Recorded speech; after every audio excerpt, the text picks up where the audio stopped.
जिन महिलाओं के परिवार के अंदर एक्जाइमा या सोराइसिस जैसी त्वचा की स्थिति है, उन महिलाओं के अंदर खुजली का जोखिम ज्यादा होता है। नमस्ते, मैं डॉक्टर अदिति गुप्ता, स्त्री रोग विशेषज्ञ, शिव ट्राइडेंट हॉस्पिटल। आज गर्भावस्था में खुजली के बारे में जानकारी दूंगी। गर्भावस्था में खुजली यानी कि प्रोराइटिस एक त्वचा की स्थिति है जो गर्भावस्था में कुछ महिलाओं को प्रभावित करती है, जिसमें कि तीव्र खुजली और त्वचा के ऊपर छोटे उभरे हुए धक्कों का होना शामिल है।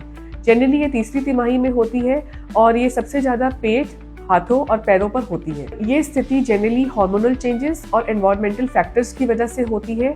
वैसे तो ये असुविधाजनक है, पर यह बच्चे को कोई नुकसान नहीं पहुंचाती और बच्चे के जन्म के बाद ये ठीक हो जाती। गर्मी, नमी और त्वचा की जलन जैसे पर्यावरण कारक इस स्थिति को बढ़ा सकते हैं। जिन महिलाओं के परिवार के अंदर एक्जाइमा या सोराइसिस जैसी त्वचा की स्थिति है, उन महिलाओं के अंदर खुजली का जोखिम ज्यादा होता है। अगर किसी गर्भवती महिला के अंदर तीव्र खुजली, गंभीर पेट दर्द, पीलिया या पीले रंग का मूत्र या मल या बार बार उल्टी या मतली आ रही हो, तो ऐसे में मरीज को अपने चिकित्सक से जरूर सलाह लेनी चाहिए। इसके निदान के लिए हम मरीज का इतिहास, एग्जामिनेशन और ब्लड टेस्ट करवाते हैं। गर्भावस्था में होने वाली खुजली को हमें अन्य त्वचा संबंधी स्थिति से अलग करना आवश्यक है, जो कि नॉर्मली भी हो सकती है, जैसे कि कॉलिस्टेसिस ऑफ प्रेगनेंसी, यानी कि गर्भावस्था में लिवर एंजाइम्स और सीरम बाइल एसिड्स बढ़ जाते हैं, जिसके कारण मरीज के तलवों और हथेलियों पर ज्यादा खुजली होती है, जो कि पूरे शरीर में भी हो सकती है। और ऐसे में पेशेंट को स्टिटोरिया हो सकता है, जिसके कारण माल एब्जॉर्प्शन हो सकती है। ये बच्चे के जन्म के बाद बिल्कुल ठीक हो जाती है और जब मरीज अगली बार गर्भ धारण करता है तो इसकी होने की संभावना बढ़ जाती है। दूसरा, pruritic urticarial papules and plaques of pregnancy, जो कि गर्भावस्था में बहुत आम है और जो कि तीसरी तिमाही में हो सकती है।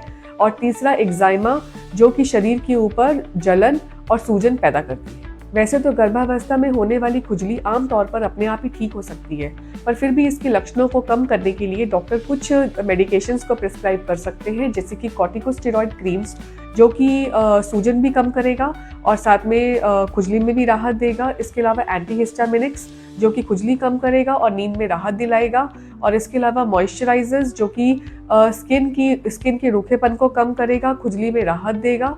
इसके अलावा हम मरीज को कोल्ड कंप्रेशंस का एडवाइस दे सकते हैं, जिसमें कि ठंडे नम कपड़े से प्रभावित क्षेत्र पर लगाने से खुजली अस्थायी रूप से कम हो जाती है। इसके अलावा मरीज कोलॉइडल ओटमील बाथ भी ले सकते हैं। मरीज ढीले हवादार कपड़े पहने। गर्भावस्था में अगर अत्यधिक खुजली हो और उसका समाधान ना किया जाए तो मरीज को त्वचा का संक्रमण भी हो सकता है, नींद संबंधी दिक्कतें भी आ सकती हैं। इसके अलावा मरीज का तनाव भी बढ़ जाता है। गर्भावस्था की खुजली को पूरी तरह से रोकना तो संभव नहीं है, पर उसको कम करने के लिए मरीज कुछ चीज़ों का पालन कर सकते हैं, जैसे कि मरीज अपनी अच्छी स्वच्छता बनाए रखे, नियमित रूप से स्नान ले, अपने शरीर को प्रॉपरली मॉइस्चराइज करे, साथ में मरीज भरपूर पानी पिए, बैलेंस डाइट ले, अपने तनाव को कम करने के लिए योग करे, ध्यान करे, जिससे कि जो गर्भावस्था में हमारी खुजली है इसमें थोड़ा राहत मिले और मरीज की जो ये गर्भावस्था की एक सुंदर जर्नी है वो अच्छे से निकल जाए। Thank you.